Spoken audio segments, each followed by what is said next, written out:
Good morning, good evening, good afternoon, whatever time of day it happens to be for you. Welcome to another scene in the living world of darkness. This scene is for the mage venue.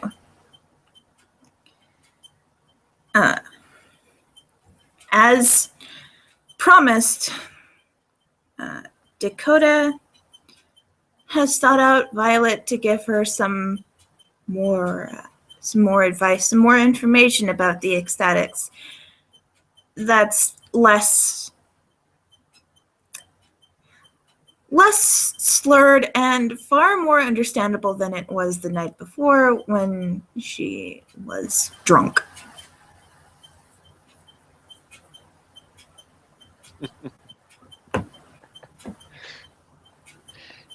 Yeah. So Violet probably hasn't left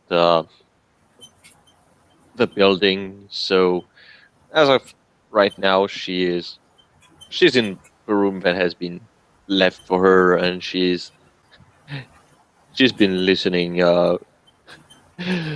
some albums from Motorhead from the moment she woke up. Because apparently one of her idols just died, and she feels a little bit down. So when she probably hears the knock, she will just get up and goes to open the door. Oh, and um, I'm going to assume that this is Joey upon seeing Dakota.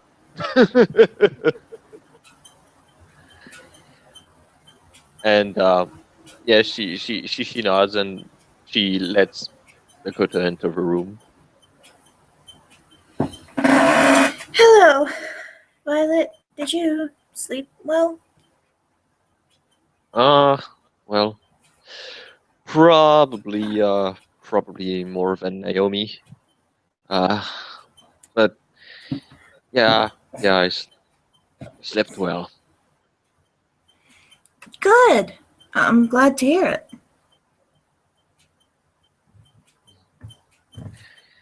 Is that Motorhead? Yeah. I didn't She really... sighs.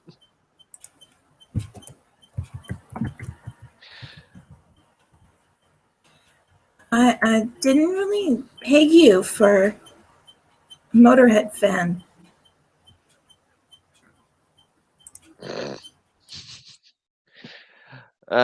She closed the door as they go back to inside the room, and she's going to just sit on the bed. And what kind of person would you think that I am? I don't know. I mean, well,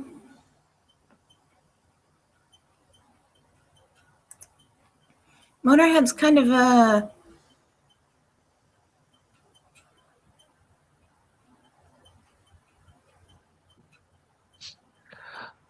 Well, they're classic.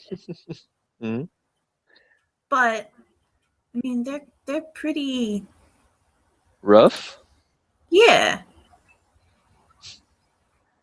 Rough, loud. Mm. You're so tiny and sweet. I mean, I'm not saying you can't like music. I'm just saying you don't look like a Motorhead girl. Well, generally I try to listen to as much style that I can, but well, she thinks a little bit. I'm a little bit more into the Who, Pink Floyd, and well, a few of the early proto-punk band.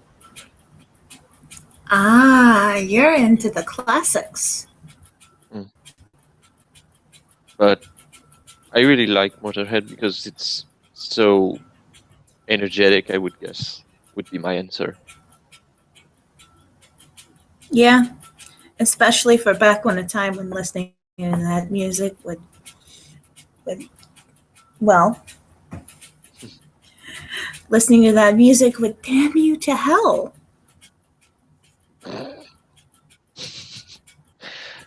She kind of chuckles a little bit. Uh, the drummer from my band probably would find you more satanic tunes than that. Probably. But, I mean, it started in the 50s, carried through the 60s into the 70s. It just kept getting shifted over the decades.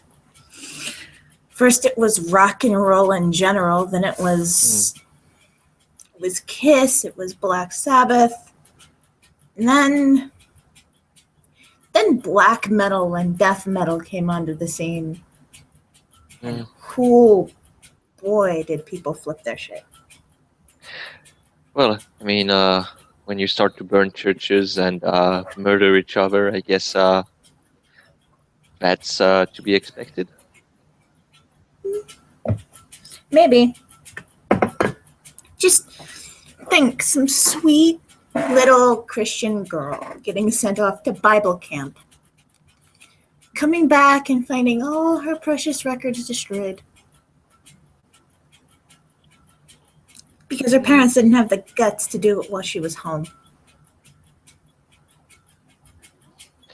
Well, thankfully, we can get it online now.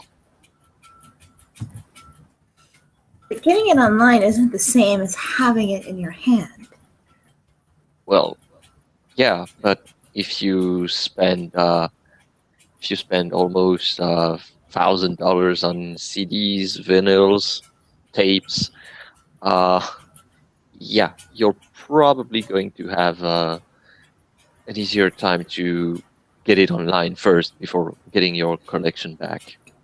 Well, let me put it to you this way. If I took the song that's playing right now and had it playing inside your head, Mm-hmm. would it be the same as listening to it off a record or on the radio even?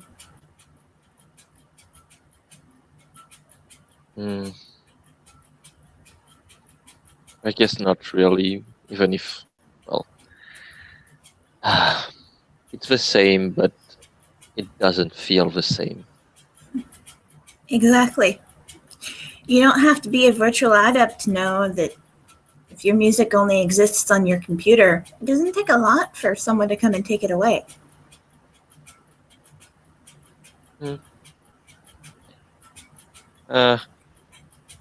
Yeah, that's true, but the only positive aspect is that generally parents don't know a lot about computers.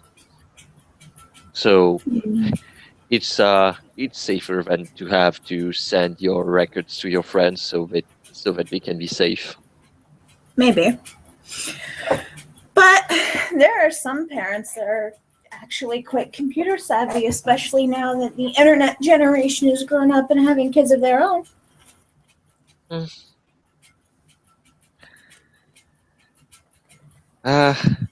Yeah. But I get what you mean. I mean, I really like when I get a new CD and I can, open it and she kind of take a little embarrassed look, looking sideways. I like to smell, the jacket and the booklet. This scent of new, freshly print. There's something powerful and magical about being at the record store on release day and getting the copy of that album you've been waiting for. Not waiting for the singles to come out and buying them off the internet, but actually buying the album and getting it home. Or maybe not even getting it home, getting outside the store after you've paid for it and unwrapping it and tossing it in your Discman and putting on your headphones and just jamming to it all the way home. There's something magical about that, and that's a tradition I like to keep up. Besides, have you seen iTunes? I'm pretty sure it's run by the Technocracy. When you mention iTunes, she just wins. I can't stand Apple.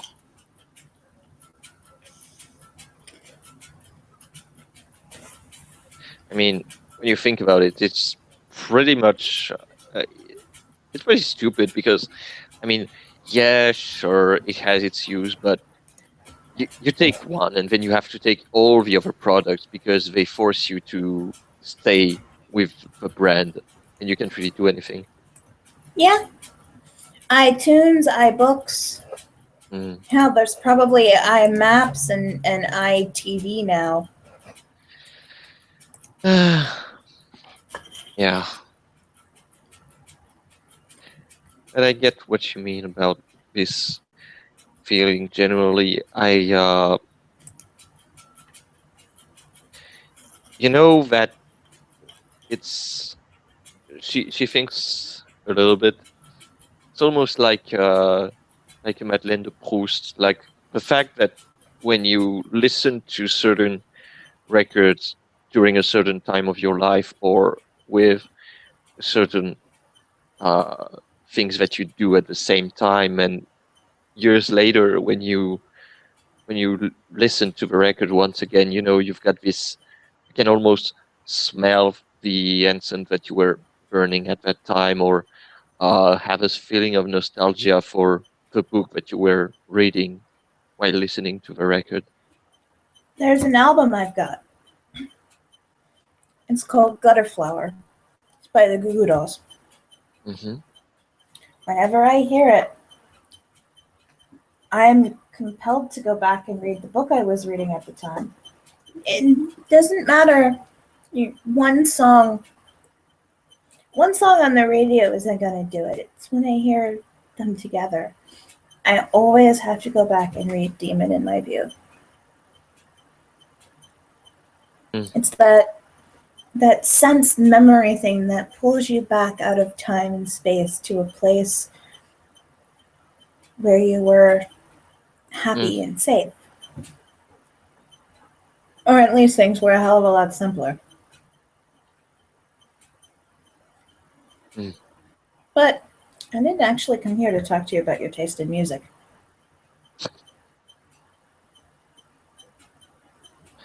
Uh, she nods. You wanted to learn more about the Esctatics. Mm. She nods. Yeah, All I remember telling you last night is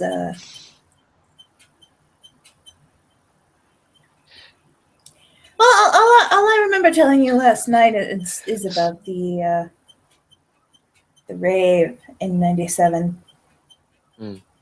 yes, and Or that 98. the tradition was very old.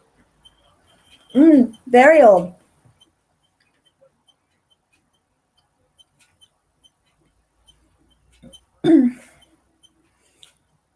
As a matter of fact, right now, there's a lot of shifting happening within the Esctatics. Some of us think that dropping cult and calling ourselves Esctatics is fine. But we used to be called the Sahajiya, the Naturals. And there are a lot of us that are using that old name because of how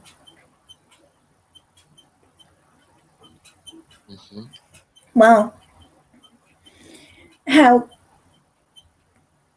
cults have become something sinister.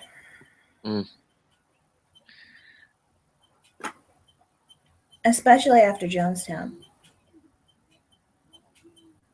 After? So what? Jonestown.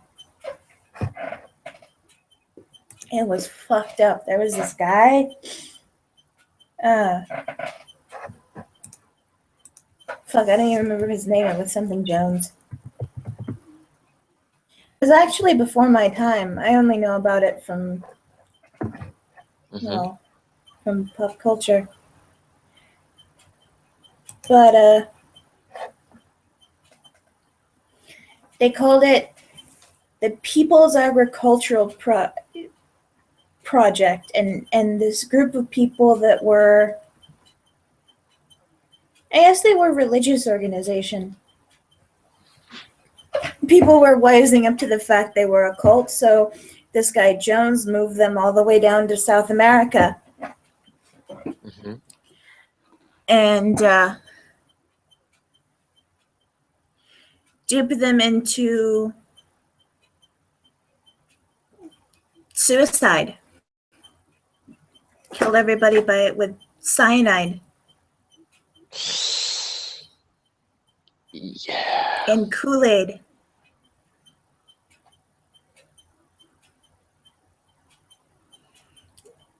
People survived.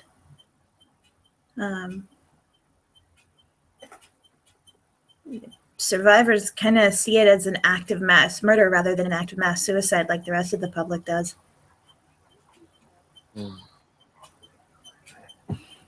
It was the biggest tragedy in American history up until September 11th. So you can see why we want to distance ourselves from that.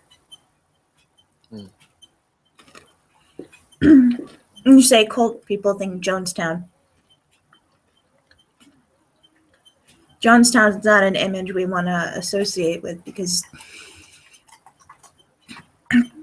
well, I can't say if this Jones guy was a mage or not, but he's definitely not what we're about. Personal enlightenment.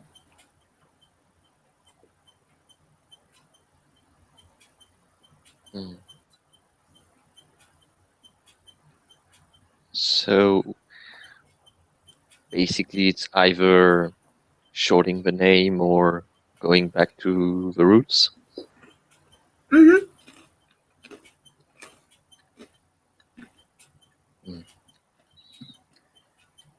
So I guess, considering what you said last night, it's more of a matter of opinion than the direction by the heads of a group or any elder. For a long time, there have been people who have been uncomfortable with the name Cult of Ecstasy. And a lot of those people have been calling themselves Sahajiya for a long time. And they tend to be the ones who've studied more, who know a lot of our history. I don't know much farther back than the 60s.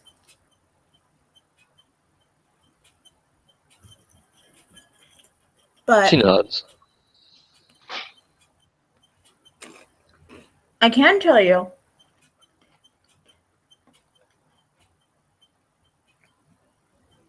I can tell you this.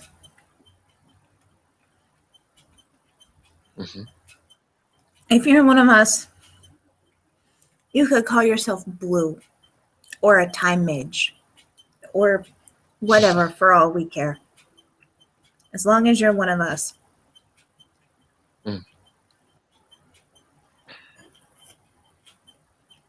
And she kind of take at this mention. So when you said previously don't try to mess with time, that's because we're the one who mess up with time? Yeah.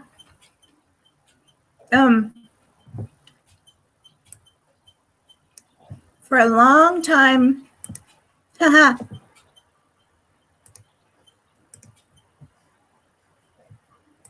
For a long time, time was considered our specialty.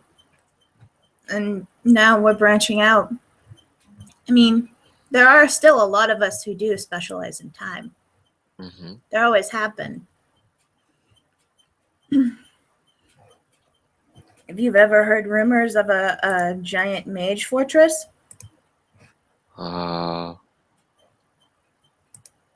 No. I okay, mean, I'm new, so I probably haven't heard anything. so you've heard about the council, right?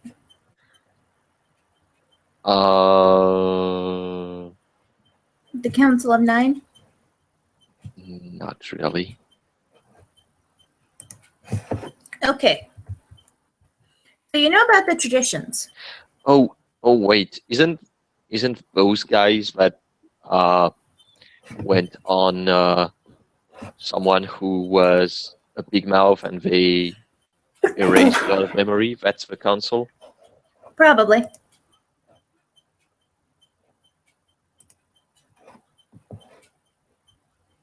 So okay, what's exactly is the Council of Nine? They're the ruling body of the traditions. Hmm. And of course, they have their own giant chantry, which is basically a fortress. Hmm.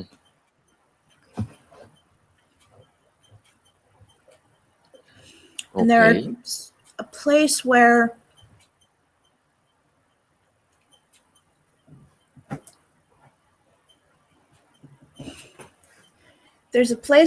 people from our tradition, from the Esctatics, watched time. Mm-hmm.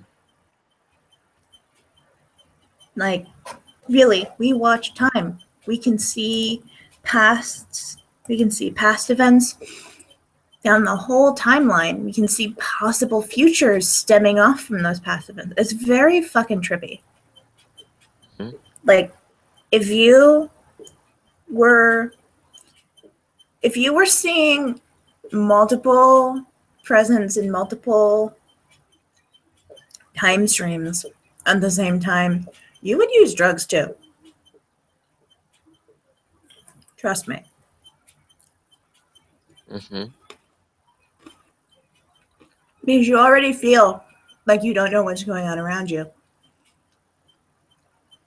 But that gives you something solid to focus on, and then you can figure out where you actually are. That's why I don't mess with time anymore. Mm. Yeah. I think I'm going to stick with Doctor Who and Back to the Future in terms of dealing with time. I think it seems a little bit too dangerous in the long run. Mm. Doc Brown was a wise man. So, I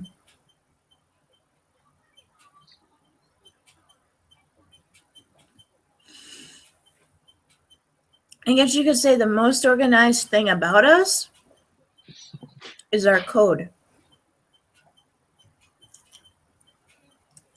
Mm-hmm.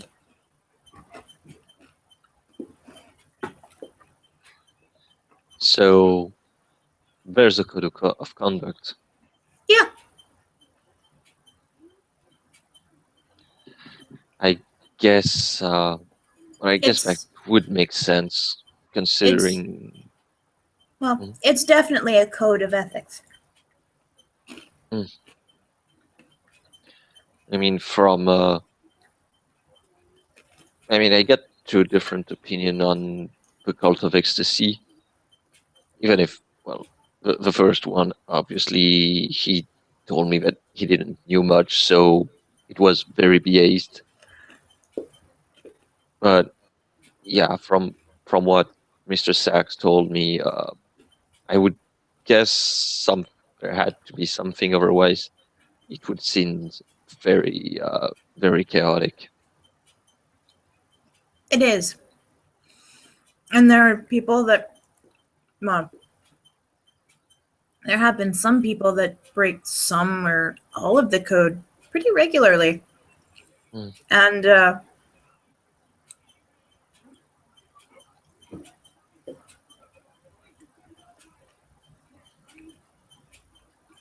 well, we tend to take that very seriously. They're irresponsible at best and dangerous at worst.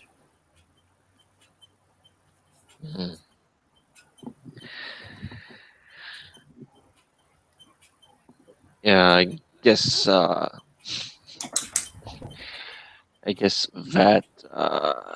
could be dangerous. I mean, the tradition seems to be very much based around free will, so I would guess that going against free will is not very well looked upon. It's very much not.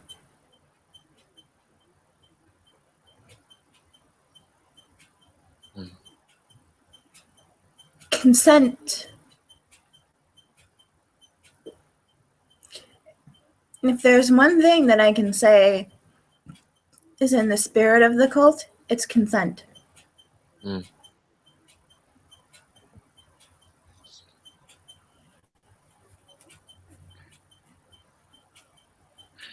So, basically,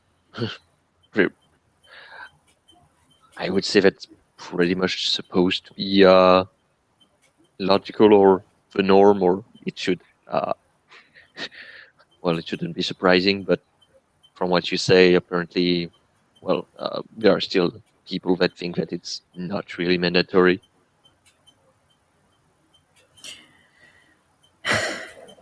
So, part of the code is about sleepers.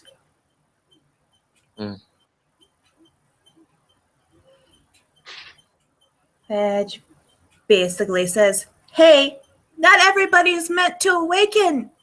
Don't wake up people that wouldn't do it eventually on their own.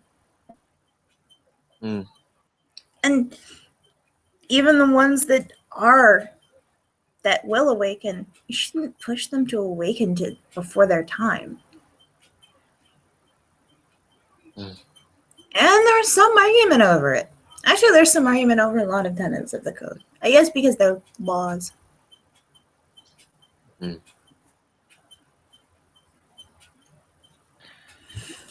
But basically, it comes down to we push boundaries.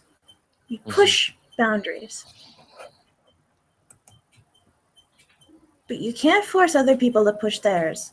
And you can't push boundaries that they aren't even aware they have without them agreeing to it.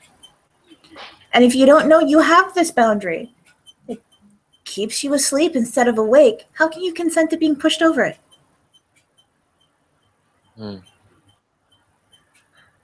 Yeah, I think I see what you mean.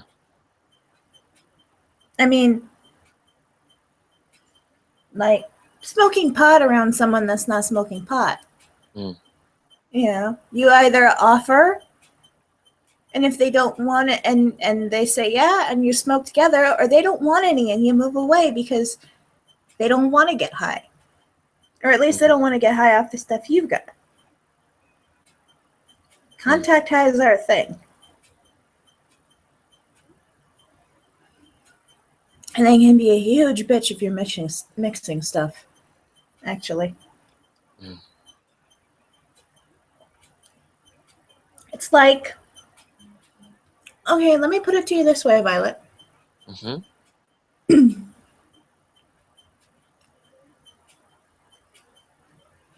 I dangled you off the edge of that roof, knowing you'd awaken,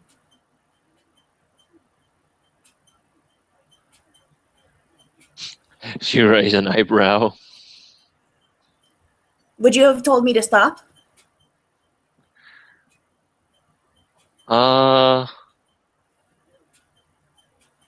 I think, well, if you were a guy, I would have kicked you in the nuts. But yeah, that's good enough for telling me to stop. You would have violently told me to stop if necessary. in order to get me to stop. It's not something you wanted. I'm not saying that. I'm not saying that you shouldn't have awakened. I'm saying it would have been taken a traumatic experience and made it even more traumatic. And that experience would color the rest of your existence as a mage. Yeah, and I guess that you wouldn't be very thankful for the person that awakened you. If it's done forcibly, a lot of people wouldn't be. Mm. I can't say I know anybody that was forcibly awakened, probably because the people who did it want to keep that to themselves. Mm. I can say I wouldn't put it past the Hermetics to do that, and I definitely wouldn't put it past the Death Mages to do that either. Mm. Just knowing what I know about them. I mean, I kind of didn't want to say a lot last night because, well, mixed company and all. Even if you guys are new, you should be able to find shit out for yourselves. Mm. That's that's what Edwin said. That I should get my own opinion rather than seek the one of others.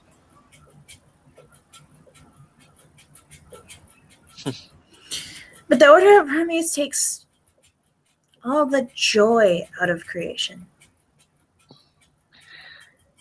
They might. Well, I mean, hell, when I first came here, they were pretty powerful. They were the bee's knees. Look at them now. As for the Euthanatos, yeah, we're opposite sides of the same coin. Mm. It's. I may not like to admit it, but yeah, we're basically opposite sides of the same coin. We both pursue enlightenment, and we both do some pretty risky and sometimes even deadly things in pursuit of that enlightenment. Mm.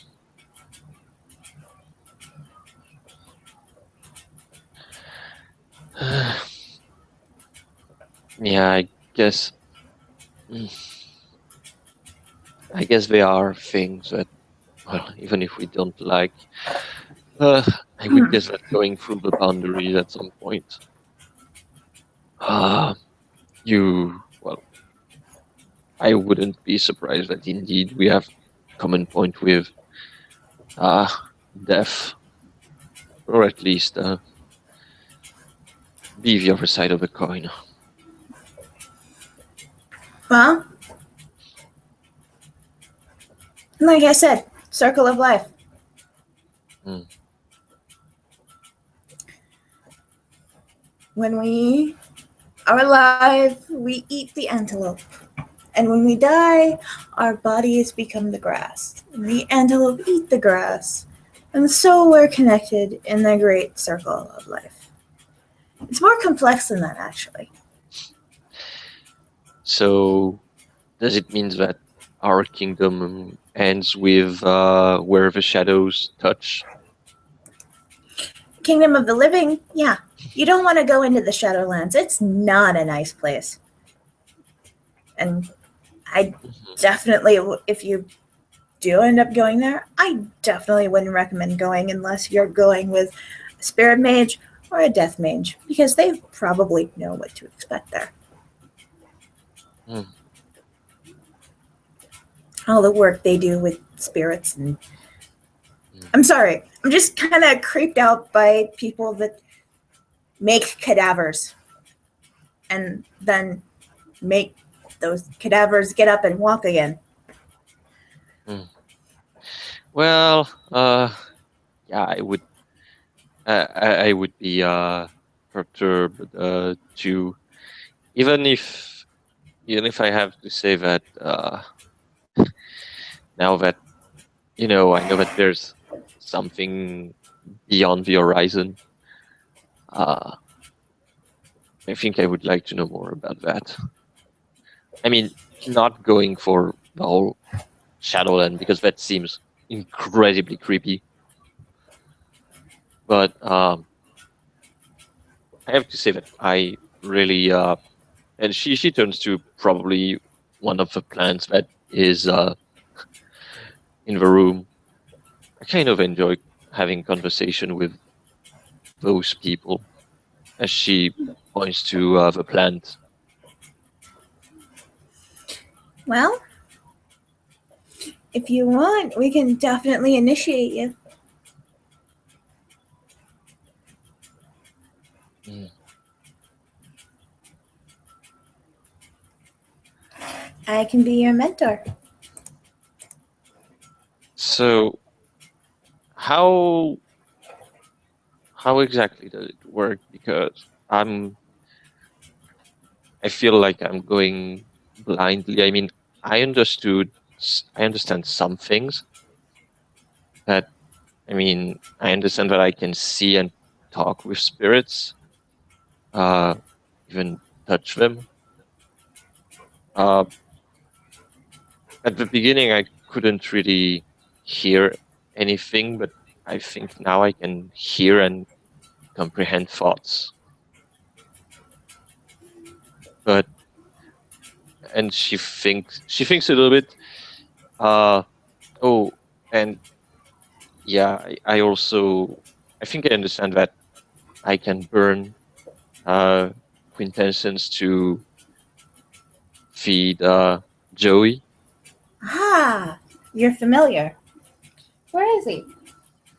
Uh, she she actually have a puzzle. Wait, I don't really understand because I think he's toying with me because from what I understand, apparently familiar can be tangible, and he generally he stays in the mirror or just walks. I guess on the other side, but she she kind of looks left and right as if she's trying to see him, even if she she sees him on the other side of the mirror, sitting on the bed.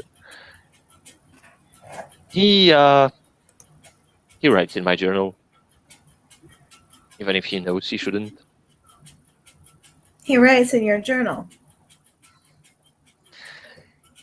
Yeah, he writes commentaries. Huh. Because he thinks he's so funny. Dakota looks rather annoyed by that.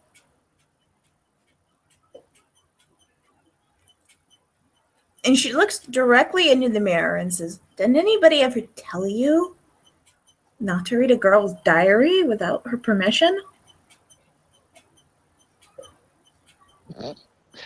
And at that, I guess that Joey just go just take her expression, like, oh, but you hurt me by thinking I would read. I don't read. I just write things.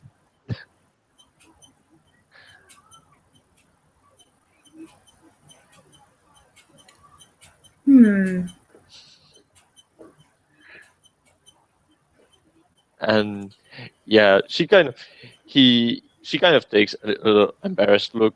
So uh so also, is it because I mean, I know he's a little bit particular, but he has a very strange way of being fed. When you say he has a very strange way of being fed, don't tell me he's got you convinced you have to have sex with him to do it. She gets crimson red. No. No, no, no, no, no, no, no, no, nope. No. However, she takes an embarrassed look. I made a description. She mumbles. I'm sorry, what was that? I made a striptease, okay? And she kind of hides her face in her hand. Well, if you don't really have the ability to control your flow of chi, for lack of a better word, yeah, that would do it. That would release the energy that he needs. Anything that sparks that passion, anything that creates a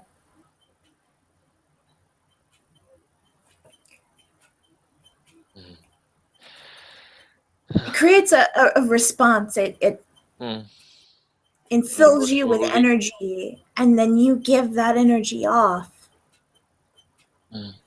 Music, for example. I bet you could do it with music too.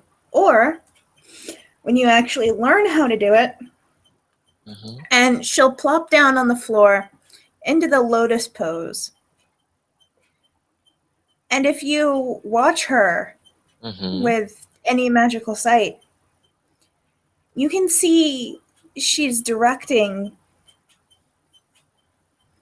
her life energy to the point where her two fingers meet.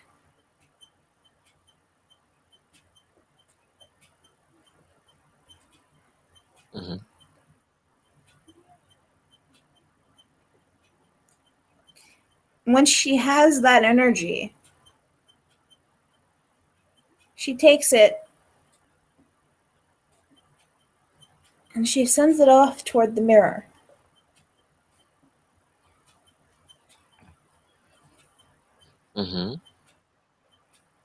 She looks at it very intensely.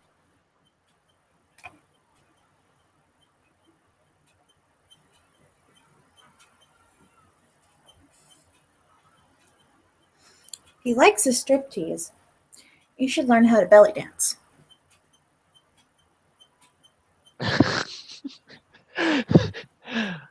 Yeah. From the other side of the mirror, you probably, get the some writing on on the mirror, as if someone had used his breath to write something. It says, "Yes, thank you, I love you." She'll walk up to the mirror,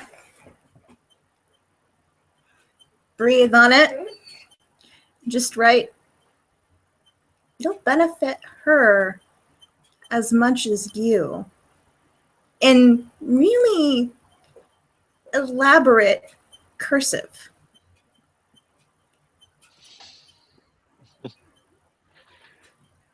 Just he smiles and take some kind of cocky look on his face.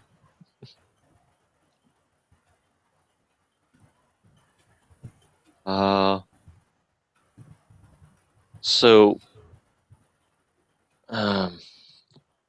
okay. Question. He's not really what he seems that he is. That's just an image. But Yeah. our old build. How does it work exactly? Because he said he's a building. Okay. Full disclosure, I'm not a super spirit mage. So the information you're going to get from me might not be totally accurate. But I know who to talk to if you want some really accurate information. That would be the werewolves.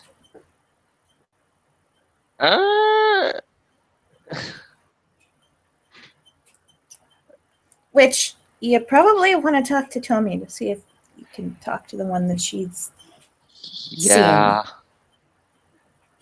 Werewolf fondling. No. I don't really know what their deal is. I just know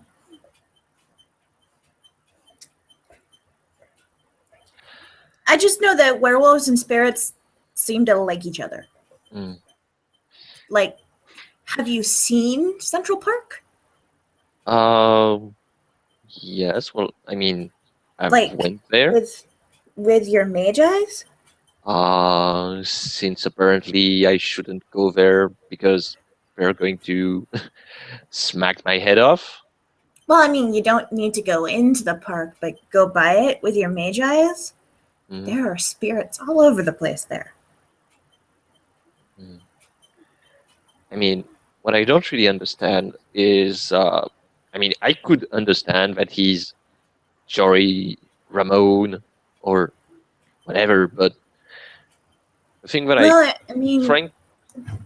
the thing that I'm trying to understand is he say he's basically that he's the CBGB manifestation. So does it mean that, you know, basically anything can be a spirit? Like Tommy said, that spirits are basically everywhere. Yeah, spirits are basically everywhere. Like I said, there's a spirit for everything.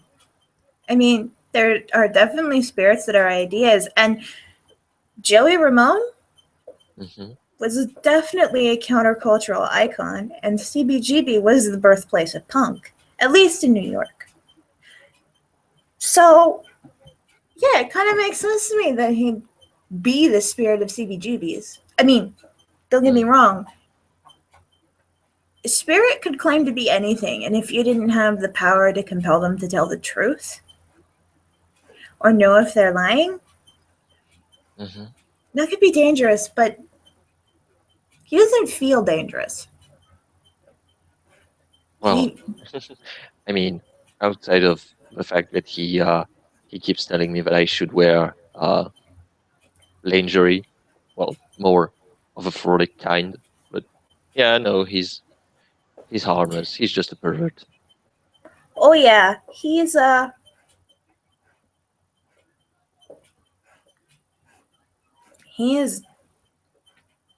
most definitely a rock and roll spirit or a punk rock spirit. Like the striptease, the lingerie is definitely a rock spirit. Probably is the spirit of CBGBs. A lot of old buildings have spirits, especially here. Oh my God, there's so much history here in New York. Like, I don't want to go telling you that that the Statue of Liberty is a great spirit, but it is lit up like a fucking Christmas tree if you look at it with Prime Sight or even Spirit Sight. It is it's so beautiful, especially when at night when the torch is lit, the whole statue just glows with this radiant energy. I've been keep meaning to take a trip out to the island and just bask in it. Because it seems like it would be so trippy. And plus, I kind of do want to see if it is a spirit. Or if it's just like a bunch of little spirits that represent the ideal of freedom and personal liberty hang out there because of what the statue symbolizes. I mean, I think that would make sense if, if he's there, that definitely means that there has to be, she's a huge symbol, so that would make sense if she was a spirit too. She is. I can tell you there's definitely a spirit at ground zero. Mm. I'm not really sure what to make of it. I've never talked to it. It's one of those things I've walked by with my eyes on and really looked and Mm. I don't know what to call it, honestly. Other than a spirit. Well, I Hope, mean, maybe? perhaps Specifically, hope in the face of tragedy? he, well, perhaps if we just ask him, what he wants to be named, uh, perhaps that's an easier solution. Maybe. Mm. So, how exactly does it work for this initiation? Because Edwin said he would be open to teach it to me, but I really well, I don't have a problem with authority, but yeah, from what I discussed with Jade, who apparently she's another Hollow One, but she used to be his student. Yeah, there's the reason I'm very happy not to be in high school anymore. Whoa. Hang on. Edwin had an apprentice that left him? I think, at least that's how I understand it. Wow. Power really has shifted. Okay. Okay, so this initiation, right? Mm-hmm. If you want it, it's yours. All you gotta do is ask.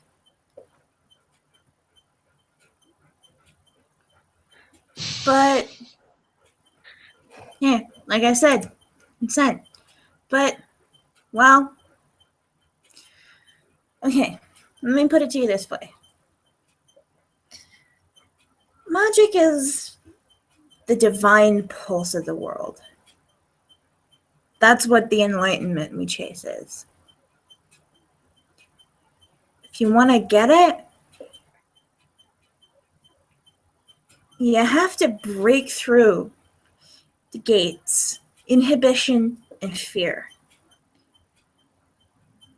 You have to get your mind focused on that divine pulse.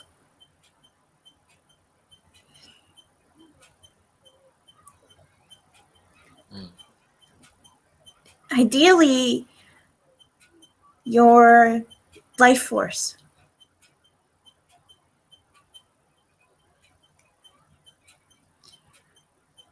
Ideally, it won't be blocked by time or your inhibitions. You'll be aware of what you're doing, but open enough to do anything.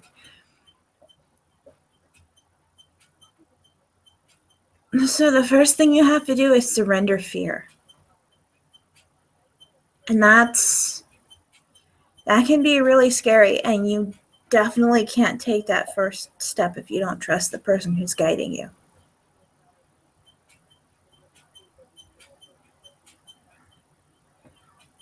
She takes a little apprehensive look when you talk about basically surrendering to your fears to accept it. I don't mean you give up and you let go and you let your fear take you. I mean you let go of your fear. You push it away and let the universe take it away from you. Because So you can't do that. so what you're saying is that if I go through this, they won't hold me back anymore? Well, it won't be right away. I mean, there's 5 basic steps to enlightenment. And surrendering fear is the first one. And it's something that you kind of have to relearn over and over again before you really get it. But I can teach you. And when you're ready, we can initiate you and you'll be a full member in the Sahajiya or the Esctatics or blue, if you prefer.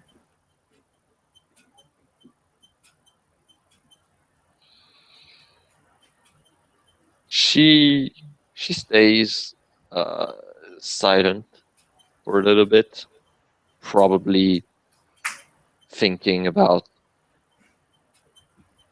her apprehensions. And she take a deep breath and she's going to open her eyes again, looking at the ecstatic.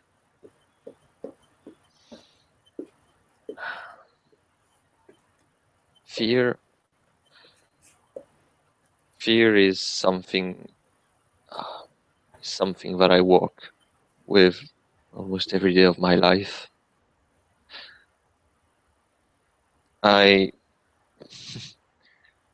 Well, just a few seconds before we bumped into you, I freaked out because Tommy suggested that we took a car.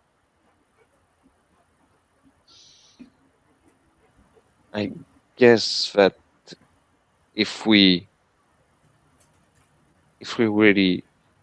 really need to go through this, and that trust is something that needs to be shared, then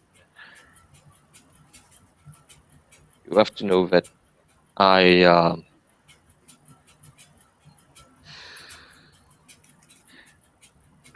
I'm literally an orphan, in the most literal sense.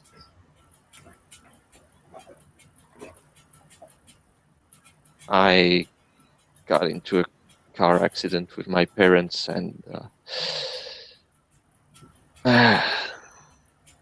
well, with everything that comes with that kind of trauma, I ended up in a wheelchair for almost 2 years. So I don't really know what kind of luggage Naomi has, but yeah, if I come,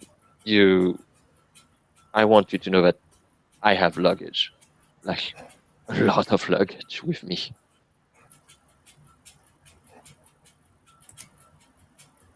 Everybody does, kid.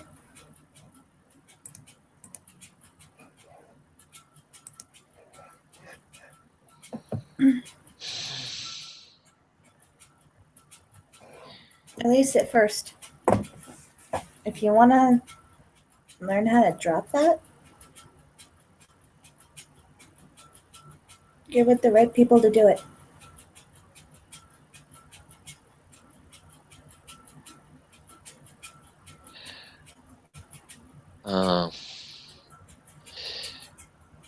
She's going to get up from the bed and go where Dakota is standing, and she's going to take her hand in hers.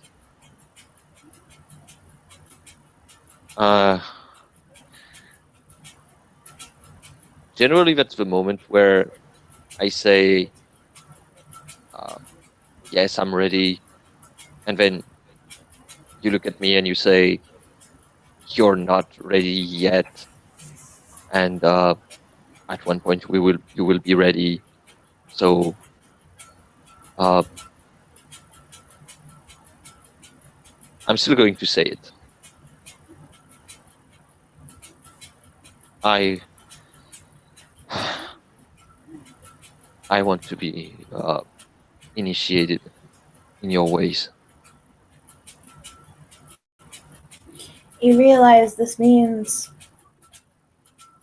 abandoning the life you've known until now. I think I think the life that I had before, I left it when I fell from this building. Because I mean, everywhere I go, I see other mages. Some even say you can't really trust your uncle because he's a cop, and apparently I can't go in Central Park without fearing that a werewolf is going to look at me sideways, and apparently vampires are everywhere in the city. I think that the moment that I awoke, my previous life was just thrown away in the garbage.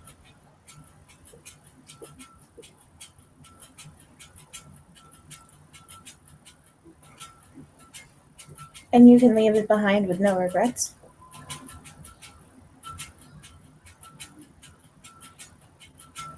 She makes a pose.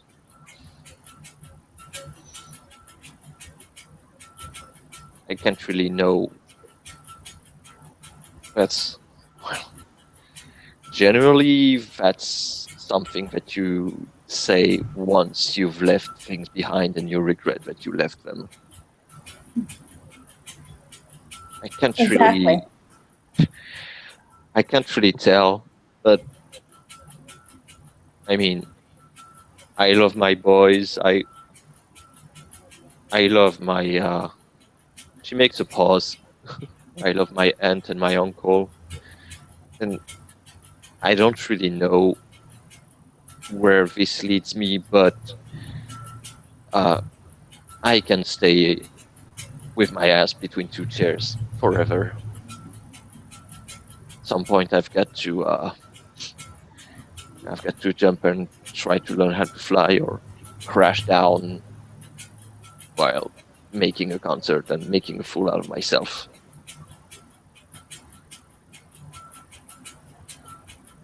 You're in good hands, Violet. I'll take you. I'll teach you. And when you're ready, you will become one of us.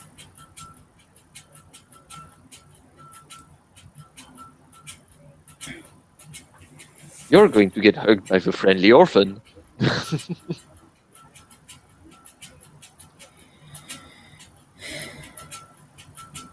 I teach a class. Hmm? I teach a class at the Y on Saturdays. I'd like you to come.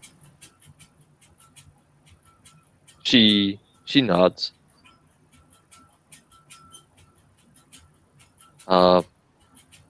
What kind of class?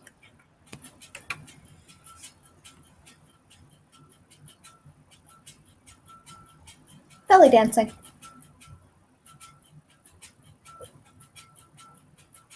Belly dancing? Huh.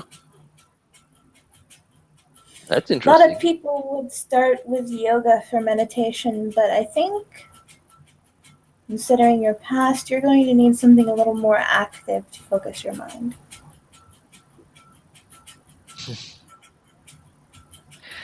And it does require focus. Mm.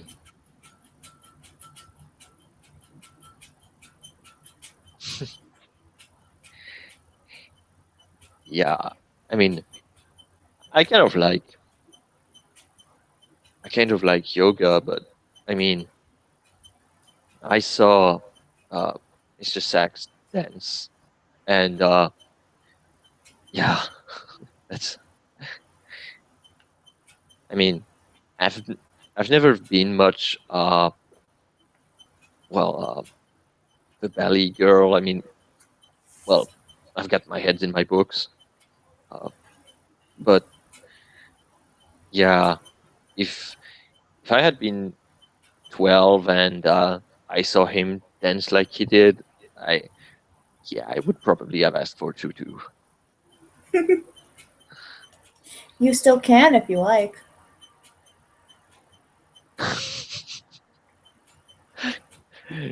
she's she's kind of chuckling. Uh, well, This but is at least I think someone will appreciate the tutu. She kind of looks sideways to the mirror. this is really just the first step. Hmm. If, like I said, I think this will work. If it doesn't, well, then you're going to need some more mages, Mm-hmm. and you might end up learning Tai Chi. Not that you couldn't pursue that on your own anyway, but Mm-hmm. it's something that may have to be done.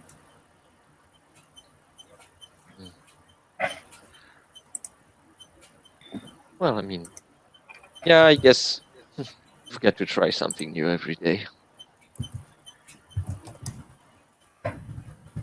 And I guess if you teach it, this is something that gives you passion. So considering you're going to teach me, I should understand what you like and well how you think and how you work. That would make sense. Uh, hmm.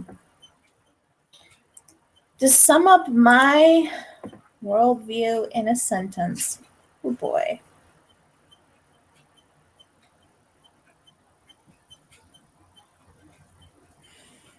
It's all good. Just have faith. Mm. Faith in yourself, faith in the universe, faith in both. If you can't manage to have faith in yourself, have faith in your friends. Mm.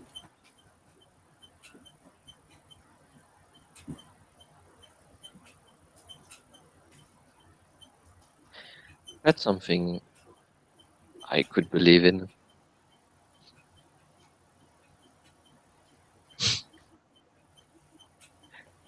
She kind of chuckles also internally as she thinks this seems right out of a shonen.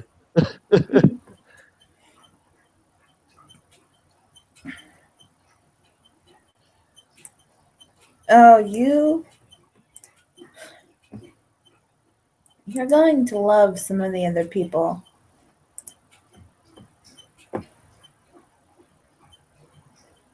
at You the mean temple. ah wait, Well, there's a temple? I call it a temple. A lot Ah, of people don't call it a temple, but fuck it. We use it like a temple. It's a fucking temple. okay. No, because when you say, I guess it's probably my imagination running wild, but when you say temple, I might have thought about an in Aztec temple, and I thought, where are they hiding an Aztec temple inside New York? Oh, you'd be surprised what's hiding in New York.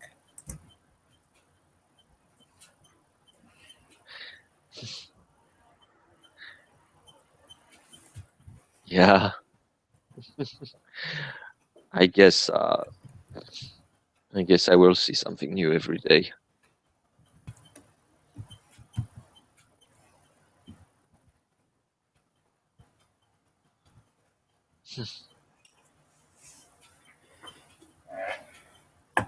So,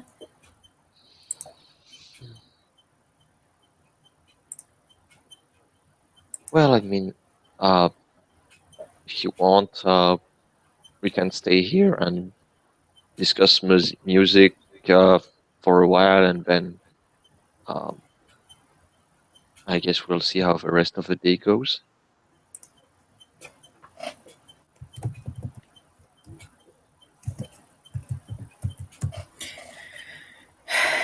Yeah, that works pretty good for me. Besides, maybe the first thing I'm going to teach you, do you know anything about meditation? She thinks a little bit about it because, well, she's been doing exercise when she's stressed or others. Um, well, not really. Well, I guess it depends from the point of view. But one of the one of my re-educator taught me something that could be akin to meditation to calm myself when I'm uh, having an episode.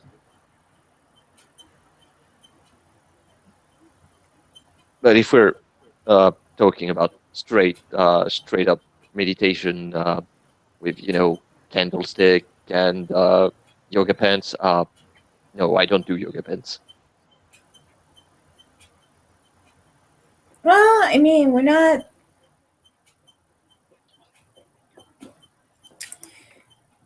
Doesn't have to be that strict. I mean, we're not that strict. The Akashics, maybe. Us, no.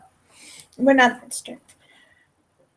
Whatever works for you, works. Mm-hmm. But I'm going to teach you how to use meditation to channel your quintessence. And if Joey doesn't want to take that, well, then... No, actually, this interests me a lot. he can just not exist. What? What do you mean I can just not exist? No, Joey. Oh! I don't know if you know it. He probably does. Familiars need a certain amount of quintessence on almost a weekly basis. If they don't get it, Yeah, I've seen.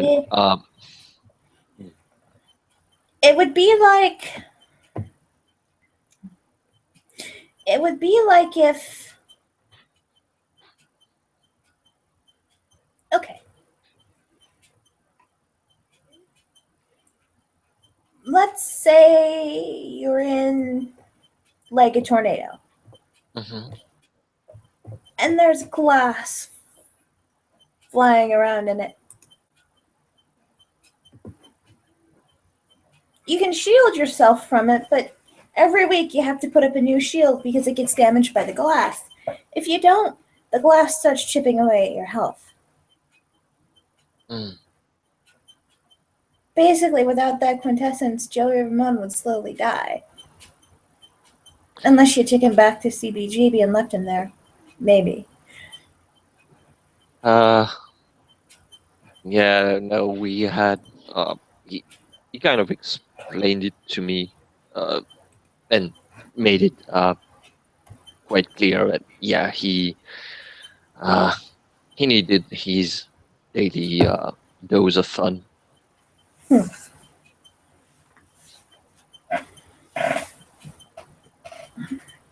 the nice thing about that relationship is they can absorb paradox for you.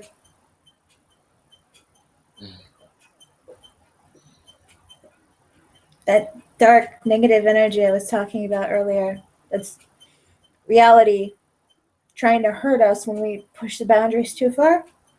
Mm. He can shield you from some of that.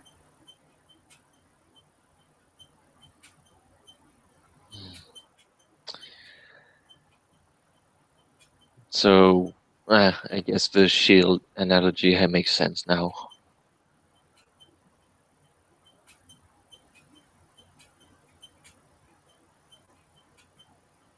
Anyway,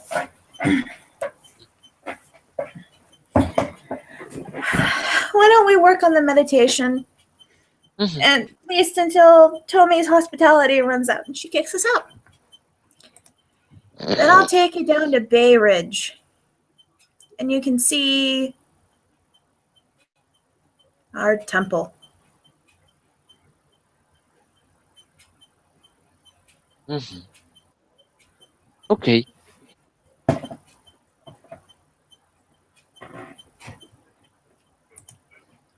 And with that, unless there's anything else you'd like to do, I think we can end our scene. Yeah. Thank you, player, for playing, watcher for watching, and we'll catch you next time.